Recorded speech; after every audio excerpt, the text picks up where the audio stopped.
vamos conversar um pouquinho sobre os contos da Katherine Mansfield, publicados aqui no Brasil em 2005 pela editora Kozak Naif, na coleção Mulheres Modernistas. Exatamente por isso, esta edição aqui é meio difícil de encontrar, mas em todo caso eu vou deixar na descrição deste vídeo os nomes dos 12 contos aqui reunidos, e esses contos foram escritos entre 1911 e 1924. E por mais que aqui não tenha, por exemplo, Felicidade, que talvez seja o conto mais conhecido, talvez o mais importante da autora, então ainda que aqui não conste este conto, ainda assim nós temos aqui alguns outros textos bem conhecidos da autora reunidos nessa edição. Então me parece que essa seleção foi muito feliz ao mostrar algumas características mais representativas do estilo da autora, ao enfim trazer textos que foram publicados ao longo de vários anos, porque assim a gente tem uma amostra daquilo que é mais recorrente, daquilo que é mais comum dentro da literatura produzida pela Katherine. Existe aqui então, por exemplo, pensando nesses elementos estilísticos da autora, existe aqui a tensão narrativa a partir de elementos às vezes até comezinhos. Existe aqui comezinhos no sentido de cotidianos mesmo. Existe aqui uma escrita que beira o poético em vários momentos e que se equilibra muito bem entre a leveza e a profundidade. Existe aqui a valorização, a importância do olhar e da observação e, consequentemente, esse estilo adotado pela Katherine é muito próximo do impressionismo e em vários momentos parece mesmo que a autora se dedica não só a criar alguns quadros, que são quadros, enfim, muito visuais, e ela cria esses quadros por meio da palavra, mas também existem vários momentos em que a gente percebe que a autora está se empenhando em conferir movimentos muito interessantes para cada uma das cenas que estão sendo descritas. Então, esse flerte com o impressionismo é algo que valoriza bastante o estilo dessa autora. Além disso, nesses contos, existe uma predominância feminina e uma preferência pelo prosaísmo. Como eu disse, são, enfim, os elementos disparadores das narrativas são elementos bastante comuns, bastante cotidianos, né? Então, graças a isso, a maior parte dessas narrativas se desenvolve ali em ambientes familiares. Então, o que estará no centro da atenção da autora é, na maioria das vezes, a exploração dessas relações familiares dos personagens, e essas relações são atravessadas por uma lógica quase hierárquica que estrutura a organização desses sujeitos ali naquele ambiente familiar, e essa organização, de certa maneira, replica a organização de toda a sociedade. E exatamente por isso, em uma camada mais superficial ou em um primeiro momento, a gente fica com a impressão de que nada acontece no plano objetivo. Porém, como a autora explora bastante, por exemplo, o uso do monólogo interior no plano da estrutura e da epifania no plano da temática, aos poucos a realidade interna dos personagens se confunde com a realidade externa, assim como existe essa confusão entre a hierarquia da sociedade e a hierarquia dessas famílias representadas pela autora. E por isso mesmo, até aquelas pequenas coisas, até aquelas coisas mais vãs, elas ganham uma outra dimensão em cada conto, porque mesmo aquilo que há de mais ordinário, acaba alterando completamente a noção de realidade por parte aqui das personagens. Por tudo isso, não tem como ler esses contos sem lembrar da Clarice Lispector, sobretudo aquela Clarice de Laços de Família, que é um livro de contos publicado em 1960. E, aliás, a própria Clarice nunca escondeu que a Katherine Mansfield foi uma das suas maiores inspirações sobretudo nos anos iniciais ali de sua formação como leitora e como escritora. Outra coisa muito interessante sobre esses contos é que todos eles têm um final que mostra que, de alguma maneira, apesar de tudo aquilo que aconteceu e que foi narrado, a vida desses personagens vai continuar. Então, cada conto representa mesmo ali um fragmento na vida dessas pessoas, e essa visão fragmentada da vida é algo muito caro à modernidade e se reflete em alguns casos mais extremos, por exemplo, lá no William Faulkner, essa visão fragmentada da realidade se reflete mesmo na fragmentação do próprio discurso, da própria estrutura narrativa.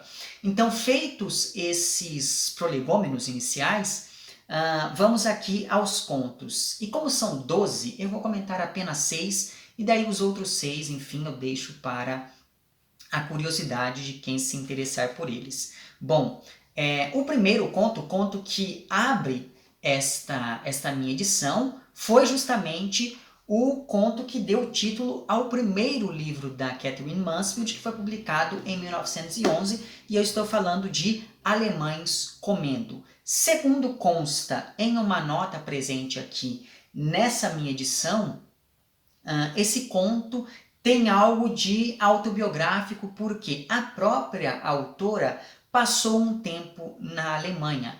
Pensando nisso e graças ao uso da narração em primeira pessoa, o conto explora a tensão entre um estrangeiro e os tais alemães do título. E essa tensão se traduz na oposição entre países, culturas, línguas, porque há no conto algumas palavras em alemão e essas palavras geram ali um ruído, geram um estranhamento, por mais que você saiba alemão ainda assim, e por mais que não sejam tantas palavras, sempre que há alguma, isso de certa maneira provoca alguma hesitação no leitor. Então veja, essa tensão que aparece graças a essas dualidades entre línguas, culturas, países, etc., essa dualidade também vai, essa tensão também vai aparecer em questões mais marcadamente políticas e sociais, e até mesmo no que cada personagem está comendo, porque a narradora, ela é vegetariana e os alemães, eles passam o conto todo comendo e falando de carne. Então, mesmo a dieta adotada pelos personagens, de certa maneira, já demonstra muito bem toda a distância que existe entre a narradora, que se não me engano é uma inglesa, e essas pessoas que estão à sua volta. E outra coisa muito interessante aqui é que até mesmo a diferença entre os itens que compõem o café da manhã na Inglaterra e na Alemanha é motivo para algum tipo de animosidade entre esses personagens. E daí, logo no início do conto, na página 9, existe um momento em que é dito o seguinte: hoje em dia, às 9 horas, faço para mim um café da manhã inglês, mas nada demais. 4 fatias de pão, 2 ovos, 2 fatias de presunto frio, um prato de sopa, 2 xícaras de chá. Para vocês isso não é nada. Decretou com tamanha veemência que eu não tive coragem de refutar. Todos os olhares de repente se voltaram para mim. Eu me senti como se carregasse o fardo descomunal do café da manhã do país. Eu, que de manhã tomava uma xícara de café enquanto abotoava a blusa.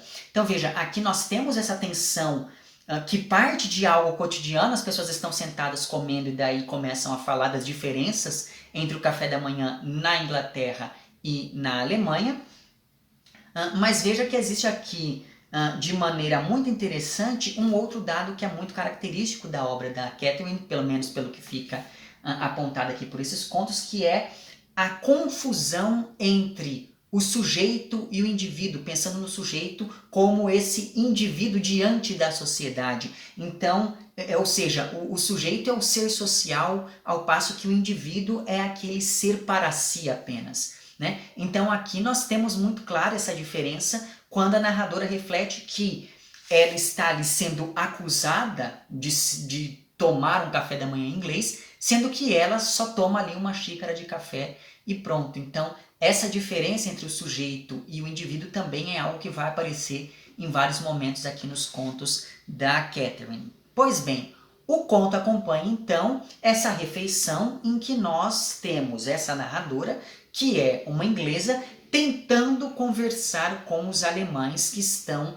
à mesa. Mas como ela não fala alemão muito bem, nem sempre, e eles tampouco falam inglês muito bem também, nem sempre ela é compreendida ou consegue entender tudo aquilo que os outros personagens estão dizendo. Portanto, um dos temas centrais do conto é justamente essa impossibilidade de comunicação. E mais, como vários dos personagens são homens, essa falta de comunicação ganha um novo significado conforme a gente percebe que a narradora é sempre interrompida pelos outros personagens. Então existe também essa tensão que é não apenas entre o estrangeiro e o local, mas também entre o masculino e o feminino ao longo do conto. Então, para driblar todos esses entraves, digamos assim, a narradora acaba sendo bastante irônica e dissimulada. Por exemplo, em vários momentos ela fica calculando exatamente a entonação que ela vai usar para dizer uma coisa ou outra, ou então ela se limita simplesmente a concordar com tudo, mas sempre de um jeito meio debochado. Só que aí, graças a essas diferenças linguísticas, nem sempre os interlocutores percebem que ela está sendo irônica, e isso é um traço muito peculiar no estilo dessa narradora aqui.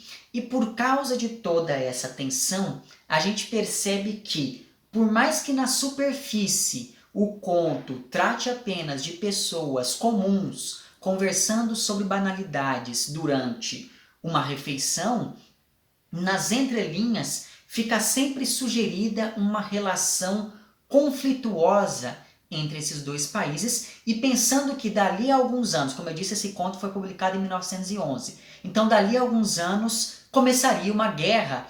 Então, pensando nesse contexto, não me parece que toda essa tensão seja mero acaso aqui neste conto. Parece que a Catherine já estava antevendo que algo de complicado aconteceria nos próximos anos. Mas enfim, tudo isso se refere aqui ao primeiro conto do livro. Outro conto muito interessante chama-se Senhorita Brill.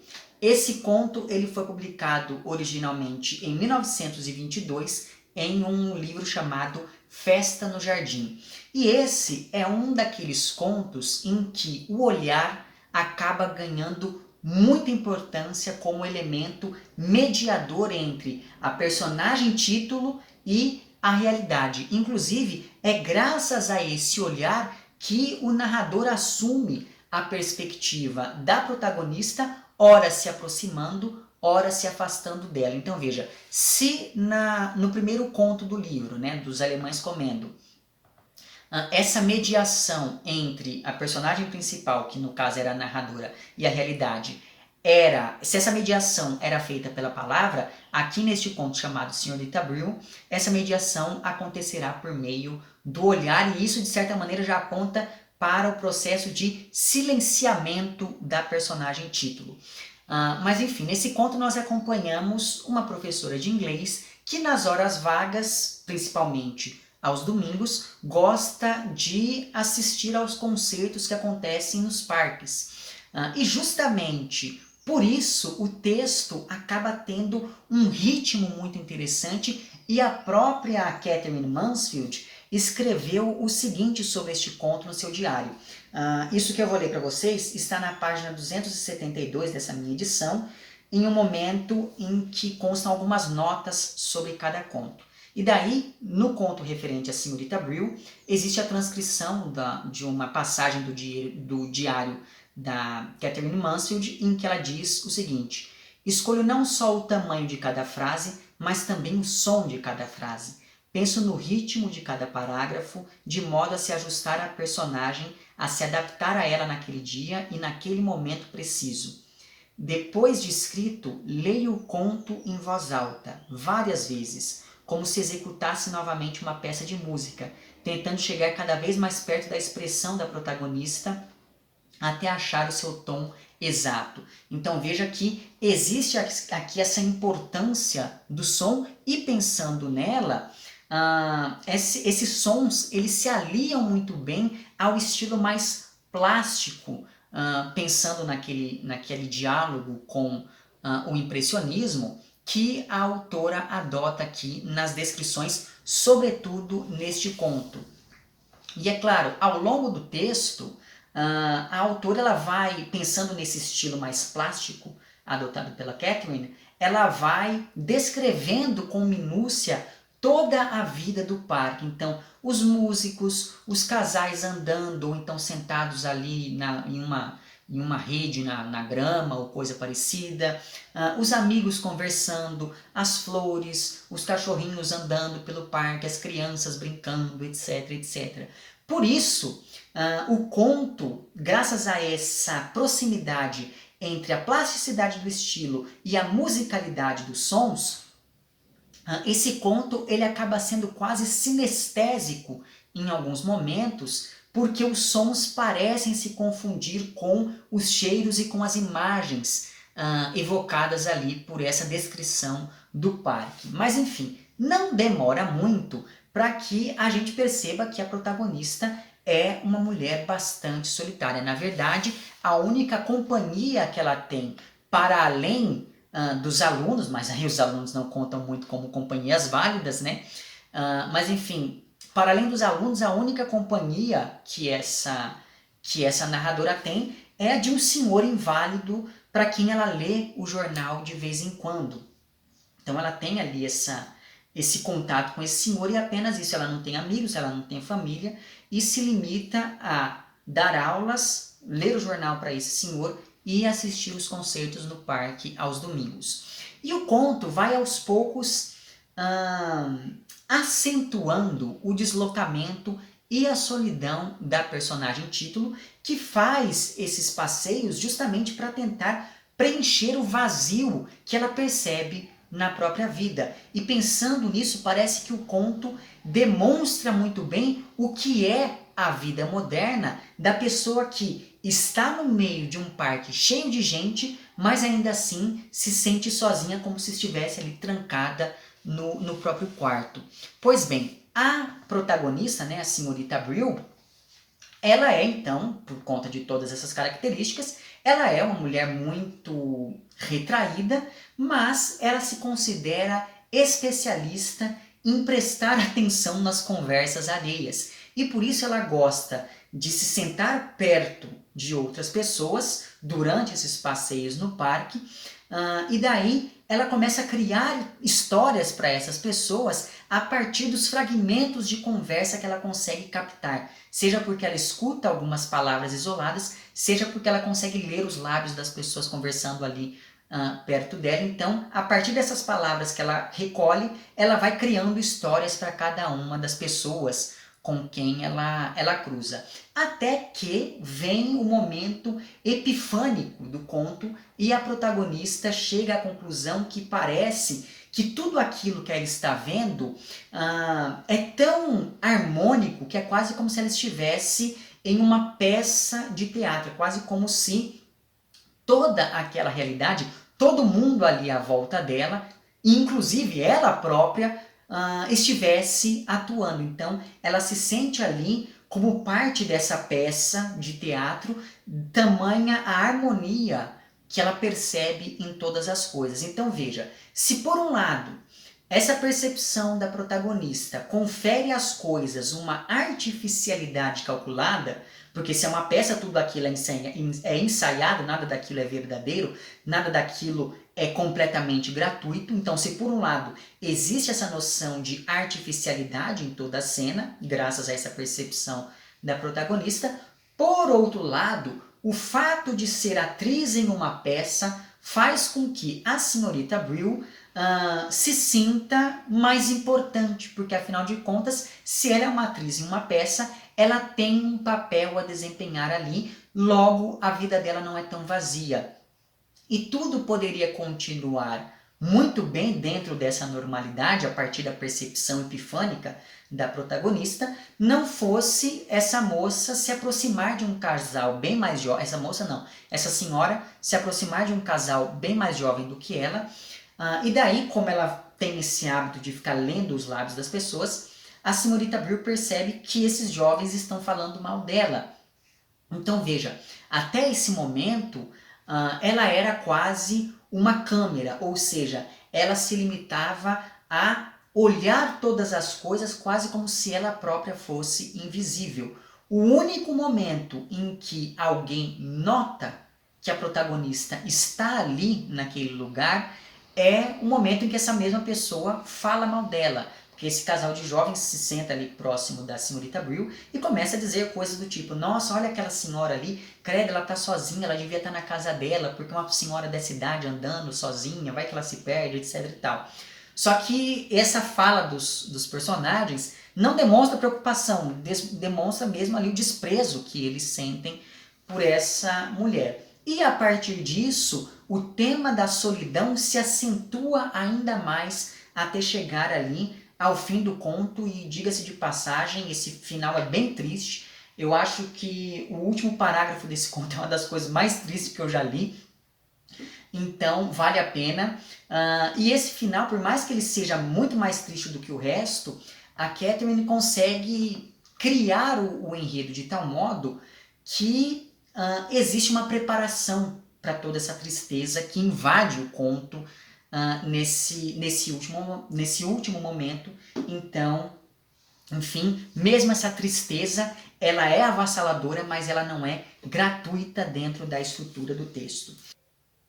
Bom, o terceiro conto sobre o qual eu vou falar para vocês é também o conto que encerra esta minha edição, e curiosamente ele foi publicado também no último livro da Catherine em 1922, porque ela morreu em janeiro de 1923.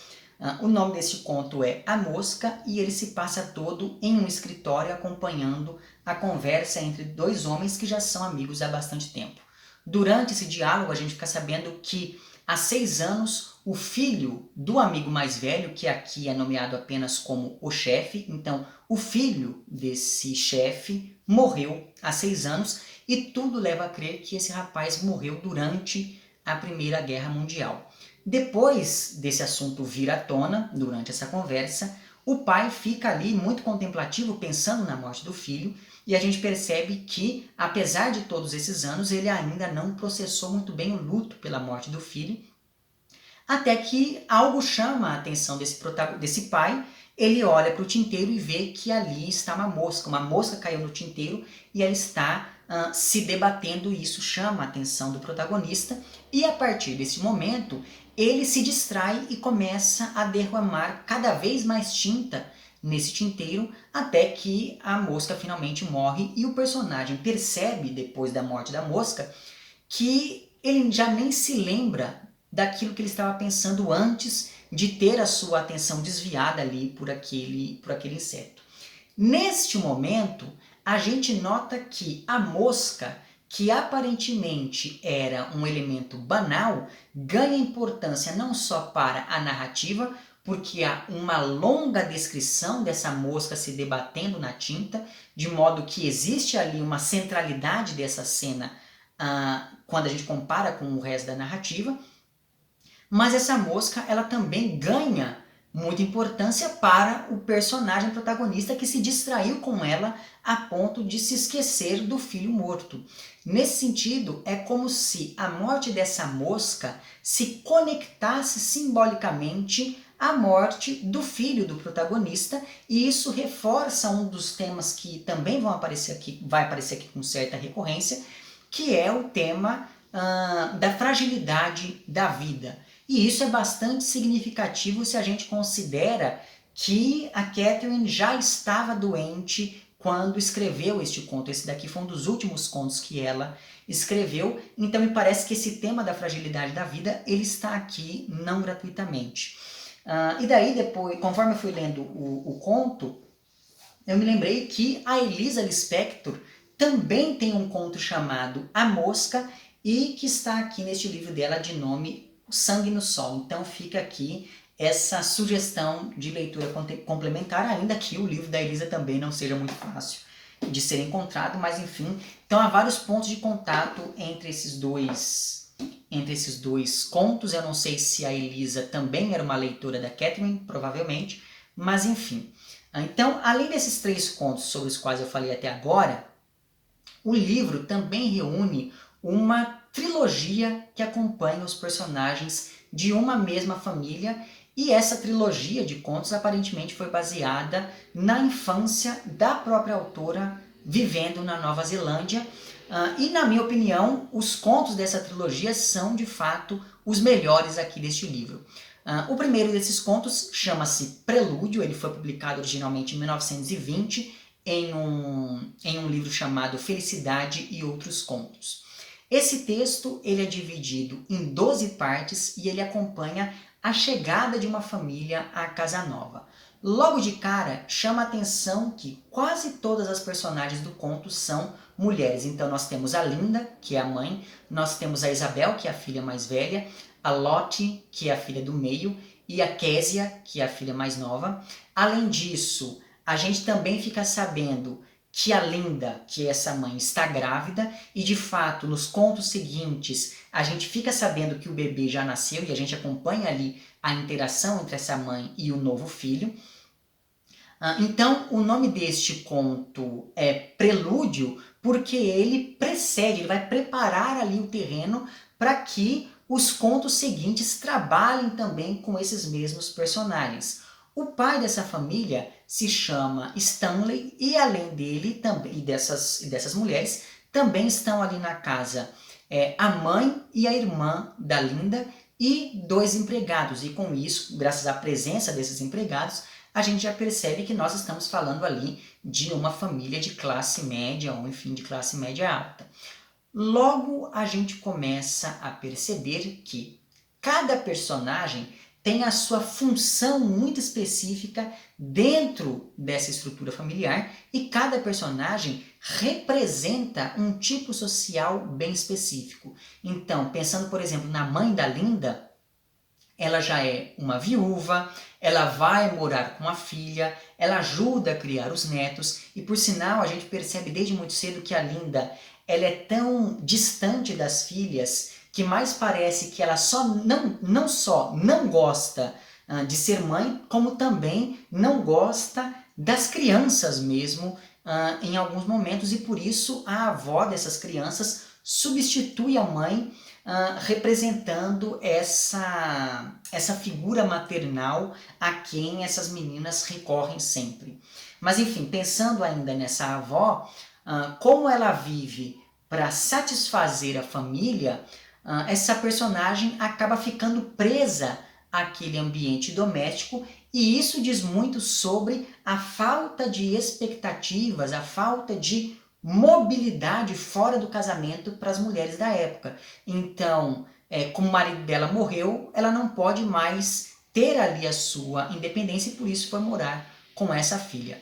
Outra personagem interessante é a Alice, que é a empregada, e por isso mesmo ela sofre um processo de silenciamento não só pelo gênero, por ser mulher, mas também pela condição social que ela ocupa, já que mesmo as outras mulheres a tratam com desprezo. E a Alice, em vários momentos, parece querer se impor, ela parece querer se revoltar contra tudo aquilo, mas ela acaba não fazendo isso, já que ela percebe que depende daquele trabalho e, por ser uma mulher solteira, não teria quem a acolhesse. Então ela decide que o melhor a fazer é aguentar tudo aquilo calada, mesmo estando ali quase em seu limite. No conto seguinte, essa mesma personagem, que é a Alice, ela vai aparecer menos, mas ela acaba sendo muito relevante, principalmente porque a gente percebe que a Alice quer cada vez mais se ver livre daquela vida de empregada, mas como ela tem medo, ela acaba sempre se voltando, ela acaba sempre se confinando nesse espaço doméstico, tal qual a mãe da Linda, principalmente na cozinha. Então, aqui fica muito claro uma divisão que está, por exemplo, lá em um livro como A Falência da Júlia Lopes de Almeida, sobre o qual já há vídeo por aqui, porque naquele livro existe essa diferença entre o mundo doméstico das mulheres e o mundo do trabalho, que é um mundo predominantemente masculino. Mas enfim, então, além da mãe da Linda e da empregada, que é a Alice, nós temos também aqui a Beryl, que é irmã da Linda. A Beryl é uma mulher solteira e que por isso mesmo já demonstra o não lugar que uma mulher nessa condição ocupava na sociedade da época. Tanto é assim que ela tem que morar de favor com a irmã e ajudar ali nos afazeres domésticos, quase como se ela também fosse empregada, mas uma empregada de luxo. Inclusive, eu fiquei com a impressão de que a Beryl funciona dentro da estrutura familiar mais ou menos como o nosso agregado aqui da literatura do século XIX no Brasil, né? Como essa figura que está ali presente, mas não faz parte de maneira mais direta do núcleo familiar. Mas enfim, exatamente devido a essa posição lateral que ocupa, a Beryl vive sonhando que um dia ela se casaria com um rapaz que lhe tiraria daquela situação e lhe daria uma vida mais digna. E nesse sentido é curioso o contraste entre as duas irmãs. Então, a casada acha que a liberdade vai estar fora do casamento. Já a solteira acredita que é casando que ela se tornaria livre e feliz. Além disso, nós temos também as filhas, que nesse conto ainda são figuras bastante laterais, ainda que seja através das reações delas que a gente perceba de maneira mais efetiva o distanciamento da Linda em relação ao resto da família. Tanto é assim que essas meninas, principalmente a mais nova, elas são muito apegadas à avó, muito mais até são apegadas à avó do que à própria mãe, e elas têm medo só de pensar que um dia a avó acabaria morrendo e as deixaria meio que ao léu, já que a mãe não dá muita importância para esse papel maternal que ela poderia ocupar ali naquela estrutura familiar. Para além disso, nós temos o Stanley, que é basicamente o patriarca, o provedor da casa, o homem de negócios, o chefe da família, que está ali muito ansioso porque está esperando pelo próximo filho, espera que esse filho seja um menino, como de fato será, e por isso, como Stanley trabalha muito, ele mal tem tempo de dar atenção às filhas e ele vive fazendo planos de férias, sobre como seria bom passar um tempo na praia ou em uma casa de campo, mas é engraçado porque ele faz todos esses planos mesmo sabendo que dificilmente ele vai conseguir cumprir tudo aquilo que ele está planejando, graças ao fato de que, enfim, ele tem que prover o sustento de toda a família. Só que, ao contrário da esposa, que não liga para a família por se sentir presa e frustrada, o Stanley se sente tão feliz com essa vida familiar que ele faz de tudo para manter o conforto da casa, e é por isso que ele passa tanto tempo trabalhando. Mas veja, com isso eu não quero dizer que ele seja melhor do que a Linda. Na verdade, a gente percebe que o próprio Stanley não se dá conta da infelicidade da mulher, por exemplo. Então, ele é feliz, ele é realizado com base naquilo que ele próprio acredita que conquistou, mas que a gente percebe que ele não conquistou coisa nenhuma, que é essa imagem da família feliz e satisfeita, etc, etc. E ele só não percebe isso porque ele está ausente o tempo todo. Inclusive, é exatamente daí que vem toda a dependência do Stanley, porque ele sabe que precisa da esposa para fazer parte de um modelo tradicional de família que ele tanto deseja para si, que ele tanto admira. Por isso, a relação entre esses dois personagens, a Linda e o Stanley, é uma relação bastante interessante porque, enquanto ele aparece como um marido dedicado, enfim, mas uma dedicação excessiva e baseada nessas ilusões que ele nutre, né? Então ele não está sendo um marido dedicado, olha só que legal, como ele é melhor do que ela, blá blá blá. Não, na verdade ele é um iludido. Mas enfim, ele só não se dá conta das próprias ilusões porque ele não convive com o resto da família. Então, nós temos por um lado esse personagem que é muito devotado, etc e tal, mas por outro lado nós temos a Linda que simplesmente não se importa com nada, porque ela acha que a vida familiar está tirando a sua liberdade individual. E aí a gente fica se perguntando, será mesmo que esses dois são felizes? Então veja, foi como eu disse antes, sempre existe algo além da aparente normalidade nos contos da Catherine Mansfield, e os personagens só se dão conta dessa outra realidade, digamos assim, por meio das pequenas epifanias que eles vão vivenciando no cotidiano. Mas como Stanley é um sujeito completamente alienado, ele não tem essa vida interior desenvolvida a ponto de ter essa epifania e perceber que tudo aquilo que ele está vivendo é uma grande fachada, né? Então esse personagem ele é muito interessante por ocupar esse lugar meio ambíguo, assim como a Linda, que, como eu disse, é extremamente infeliz com a vida familiar e por isso ela acaba se distanciando cada vez mais de todo mundo, sobretudo porque ela foi forçada a assumir essa vida de esposa, de mãe, de dona de casa, etc. Além disso, a Linda é bem ressentida porque as filhas foram aos poucos acabando com a sua juventude, acabando com a sua saúde, esse tipo de coisa, além, é claro, de serem mais um entrave. Essas filhas elas oferecem mais um entrave para que a Linda consiga se ver livre daquele estilo de vida que ela acha tão entediante. Nesse sentido, a Linda me fez pensar em personagens como aquelas lá da Ariana Harvix, que é uma autora da qual eu gosto bastante, já falei de 2 livros dela aqui no canal, que são A Débil Mental e o Morra Amor. Eu vou deixar os links para esses vídeos lá embaixo, mas enfim, porque veja, as personagens da Ariana Harvix, elas sempre questionam a naturalidade de um suposto amor materno. Então, tanto a Linda quanto as personagens lá da Ariana mostram que esse sentimento é uma construção social e por isso elas vão rasurando a imagem do que é ser uma boa mãe, né? Então existe aqui novamente aquele embate entre o sujeito e o indivíduo. A Linda, ela quer ter ali uma vida completamente devotada ao aspecto individual, mas ao mesmo tempo, por sua condição feminina, esse assujeitamento materno é sempre, enfim, empurrado para essa personagem, porque ela tem que ser mãe, porque senão onde é que ela vai morar, porque é preciso ter uma família feliz, etc, etc. Então veja, o primeiro conto da trilogia basicamente vai apresentar todas essas relações familiares ao mostrar como essas pessoas se comportam depois dessa mudança para uma casa nova.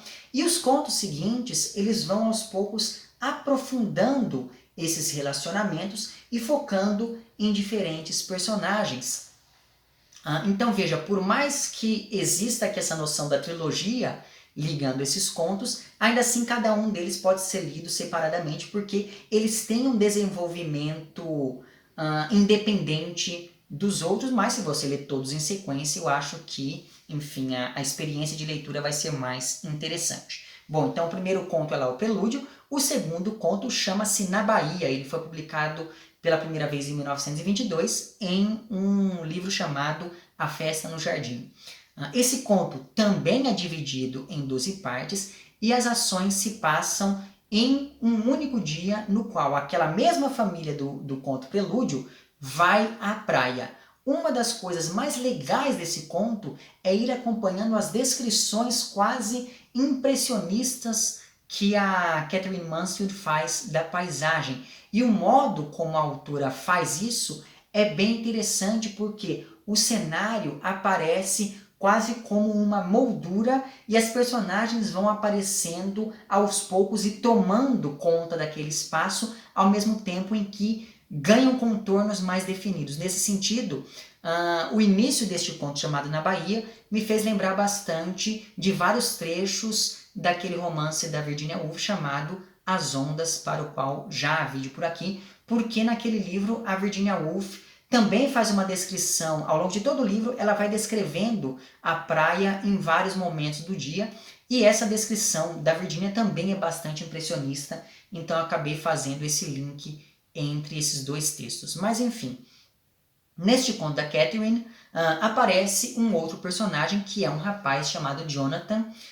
Esse Jonathan é casado com uma outra irmã da Linda, e esse personagem vai servir de contraponto ao Stanley, porque enquanto o Stanley é um trabalhador, um homem conservador, ele é um homem ali preocupado com a família, o Jonathan não tem preocupação com nada. Ele é muito mais sensível do que o Stanley, ele fala dos sentimentos, ele vive sonhando acordado, ele representa, em suma, toda uma ruptura com uma lógica burguesa que foi estabelecida no conto anterior. Tanto é assim que o Jonathan, ele chega, inclusive, a criticar o Stanley por se dedicar mais ao trabalho do que à família. E em um determinado momento, ele compara o serviço a uma prisão, de maneira que essa necessidade de liberdade desse personagem chamado Jonathan, o distancia do Stanley e o aproxima daquela posição ocupada pelas mulheres do conto anterior e deste conto, porque essas mulheres também anseiam por liberdade e, de certa maneira, o Jonathan dialoga muito mais com elas, pensando nesse sentido. E o fato do conto começar em uma praia já mostra esse distanciamento do espaço diretamente ligado à família burguesa. E talvez por isso o Stanley, nesse segundo conto, tenha muito mais contato com as filhas do que no conto anterior. Então, nesse segundo conto, ele já se mostra um pai um pouquinho mais presente. Outra personagem que também vai aparecer aqui e que também vai desestabilizar a normalidade da vida burguesa é uma vizinha da família chamada Senhora Camber, ou algo que o valha.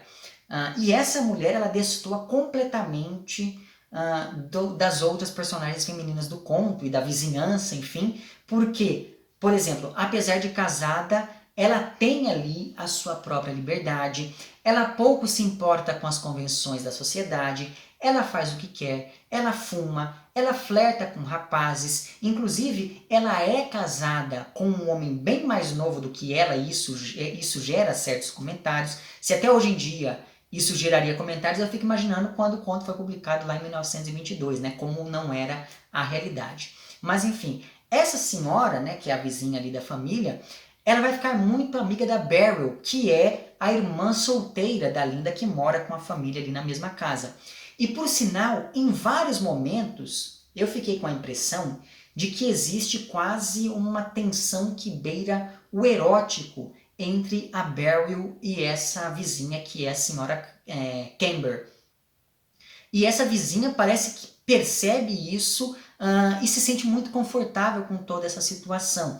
Só que ao mesmo tempo, em outros trechos, parece muito mais que a Beryl simplesmente admira a vizinha porque ela representa toda a liberdade que a própria Beryl sempre quis ter e nunca conseguiu.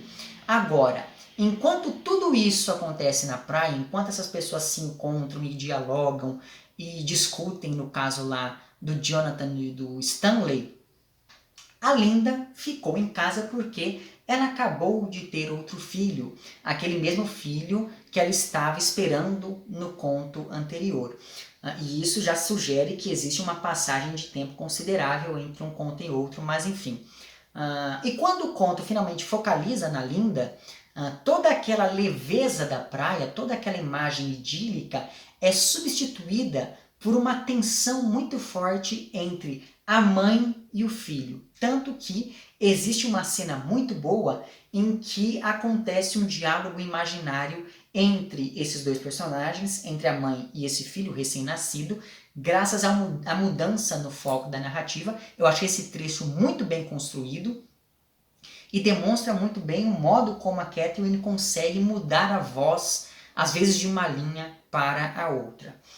Mas enfim, por mais que a Linda esteja feliz em estar finalmente sozinha, ainda assim ela fica o tempo todo sonhando com a possibilidade de fugir de casa, porque segundo ela mesma, viver aquela vida de família feliz era como estar em um navio que naufraga todos os dias. Então veja, essa imagem da família, do casamento como um navio naufragado, é algo muito interessante para constatar a falência de determinadas instituições. Então veja, por mais que o conto apresente personagens que rasurem a ordem burguesa, ainda assim, os personagens da família, então, por mais que a vizinha seja liberal, por mais que o cunhado da Linda seja um homem ali mais avoado na vida, etc e tal, ainda assim, as pessoas da família continuam presas àquele estilo de vida mais tradicional e burguês. Até o Jonathan, no fim das contas, apesar de sonhador e despreocupado, ele tem que ir trabalhar no escritório e as mulheres elas só conseguem sair dessa vida familiar quando elas sonham, quando elas projetam um futuro que elas mesmas sabem que vai acabar não acontecendo de maneira geral.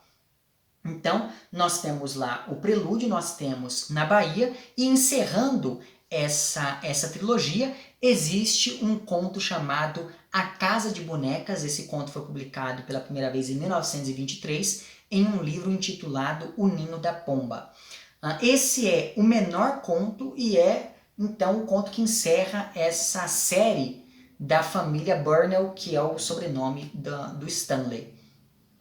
E uma coisa que chama muito a atenção é que nesse conto só aparecem personagens femininas, como se progressivamente a autora fosse libertando essas mulheres da presença masculina. E conforme eu fui lendo o conto, eu fui comparando bastante o estilo adotado pela Catherine Mansfield nele com o estilo do Chekhov. E depois eu vi na nota sobre o conto que consta no fim dessa minha edição aqui, que o conto foi escrito considerando mesmo esse diálogo estilístico com o Chekhov, então existe essa leitura possível.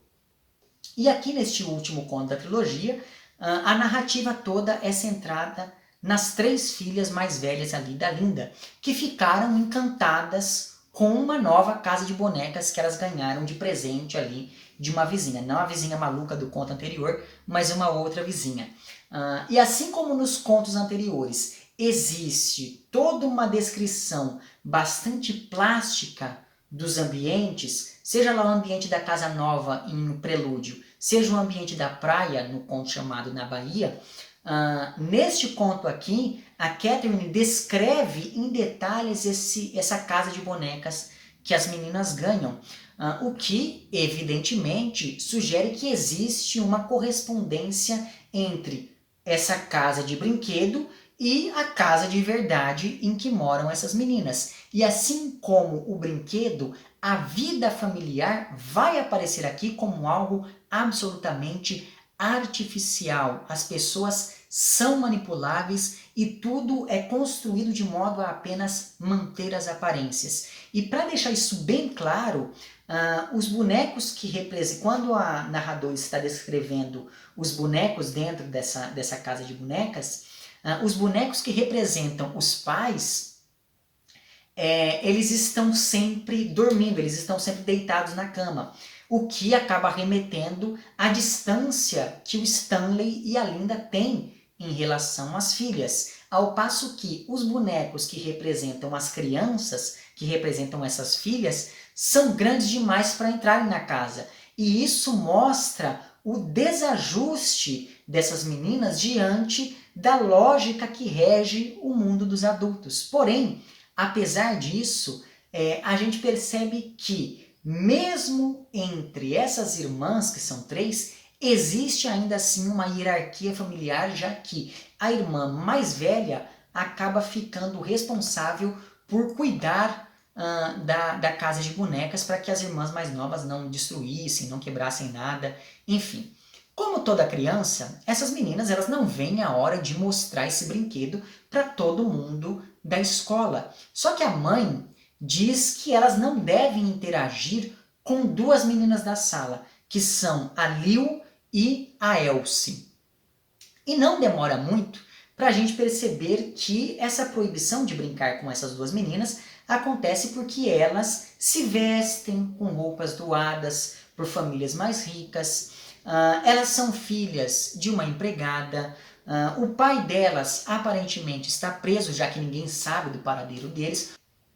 Ou seja, apesar de ser só um brinquedo, a casa de bonecas do título funciona muito mais como um demarcador social que demonstra a riqueza das meninas do que como um objeto para brincar com outras pessoas. Então, essas meninas quase não brincam com a casa de bonecas. A grande questão do conto é a gente perceber como essa casa reforça simbolicamente uma posição hierárquica superior que essas meninas ocupam graças ao dinheiro da família delas. Então, a casa é um pretexto para que as filhas fiquem se exibindo ao mesmo tempo em que esse brinquedo também determina quem pode ou não ter direito a participar das brincadeiras. Só que, como no conto anterior foi introduzido um elemento que transgredia a ordem burguesa, aqui em Casa de Bonecas, essa transgressão ela finalmente vai atingir o centro da família, porque no primeiro conto a ordem burguesa se estabelece. No segundo conto, existem ali alguns abalos nessa ordem, conforme outros personagens se aproximam, mas o núcleo da família permanece intacto. Eles são ali pequenos burgueses, aquela coisa toda.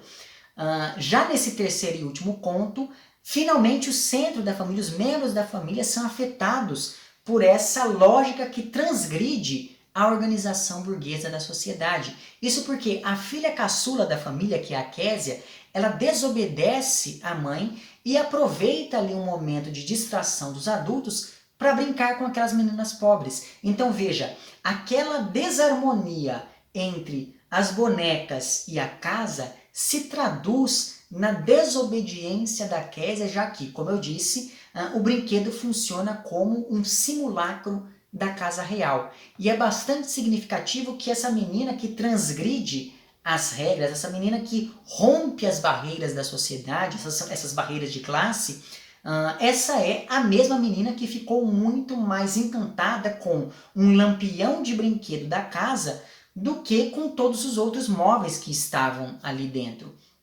Então, enquanto as outras irmãs ficavam surpresas com os detalhes da casinha, com a cama, com a mesa, com o jardinzinho nos fundos, etc e tal, a Késia ela ficou encantada com um lampião de brinquedo. E no final do conto, o que mais chama a atenção de uma dessas meninas pobres com quem a Késia vai brincar é justamente esse mesmo lampião.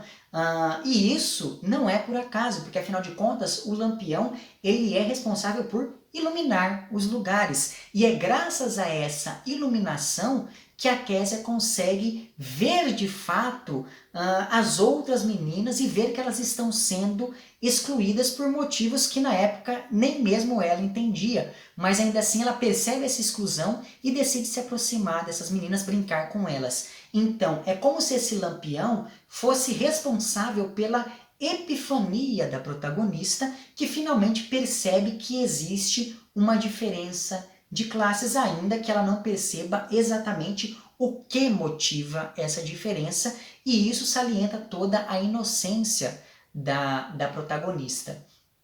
Outra coisa, e é claro que existe também esse ponto de contato.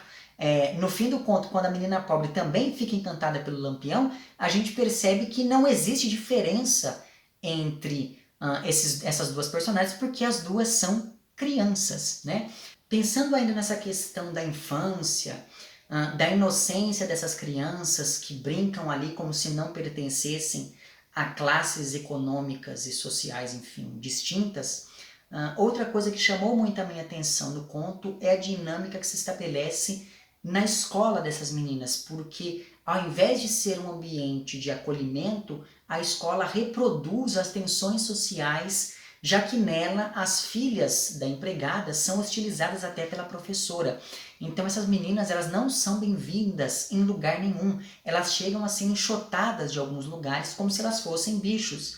Porém, ao mesmo tempo, é muito curioso porque essas meninas são as que mais gostam da casa de bonecas como um brinquedo. Então, enquanto as outras crianças só fingem gostar e fazem de conta que são amigas das donas para poder, enfim, ficar perto ali da casa de bonecas, essas meninas pobres, elas aproveitam daquele brinquedo, elas brincam de fato com o brinquedo, ou enfim, elas tensionam brincar com esse brinquedo. Então, elas são as que mais se aproximam da utilidade primeira daquele presente que as meninas ganharam. E isso novamente reforça a ideia de que essa casa é um objeto simbólico da distinção social. Então as outras crianças da escola querem ficar perto das meninas, dessas meninas que são as protagonistas do conto, porque ficar perto delas implica em poder brincar com a casinha, e daí brincando com essa casa de bonecas, elas seriam vistas como superiores, porque olha só, elas brincam com um brinquedo tão caro, né? Por outro lado, essas donas do brinquedo, elas só gostam do brinquedo porque isso é mais um motivo para que elas se exibam para as outras crianças e assim ganhem mais importância nesse ambiente escolar. Só que, dentro dessa lógica, a Késia, que é a caçula, e essas duas filhas da empregada acabam se distanciando e aproveitando do brinquedo por si. Só que toda essa discussão social, ela acaba aparecendo de um jeito muito interessante graças ao foco nas crianças da família. É como se a gente estivesse vendo um filme infantil no qual os adultos aparecem só de vez em quando. Então, por mais que exista essa carga social muito grande no conto, essa carga ela é muito diluída, ela não é um texto assim panfletário o tempo todo, falando olha só a desigualdade, etc. Então eu achei muito interessante o modo como a Catherine consegue neste texto principalmente trazer essas discussões sociais, mas de maneira muito suave. É claro que nos outros contos essas discussões também aparecem lá no dos Alemães Comendo, isso fica muito claro, mas o Alemães Comendo é um conto muito engraçado, em alguns sentidos, mas essa questão social também aparece quando a gente pensa nessa exploração da condição feminina pela autora em cada um desses contos, seja lá essa mulher que se recusa a tomar parte numa vida familiar burguesa, seja a mulher que fica sozinha ali no banco do parque assistindo concertos aos domingos. Mas enfim, por tudo isso, fica aqui a sugestão desse livro. Eu não sei se é muito fácil encontrar essa edição, mas enfim, eu vou deixar os títulos desses contos lá embaixo, porque aí, como existem outros livros da autora publicados aqui no Brasil, você consegue encontrar esses contos em outras edições, né? Me parece que esses contos acabam oferecendo uma boa porta de entrada à obra da Catherine Mansfield, e fica a torcida para que ela seja mais publicada e mais comentada, mais lida aqui no Brasil. Eu vejo pouca gente falando da Catherine e geralmente, bom, pelo menos esse é o meu caso, eu só fiquei sabendo da Catherine por conta da Clarice Lispector, daí eu fui saber, fui atrás de quem era, etc e tal. Mas enfim, se você se deparar aí com algum livro dessa autora, fica a sugestão para que você faça esse esforço de ler, certo? Esse esforço não por ser, enfim, um livro difícil, etc e tal, quer dizer, ele oferece o estilo da Catherine oferece algumas dificuldades, dependendo do seu perfil de leitor, porque afinal de contas, a prosa modernista, ela tem ali alguns elementos estilísticos que são um pouco complicados, né? A própria exploração da consciência, o monólogo interior, enfim, a epifania, são recursos que dificultam um pouco a leitura, mas vale a pena passar por eles para poder, enfim, desfrutar aqui dessa leitura, certo? É isso então, vemo-nos nos próximos vídeos e um amplexo.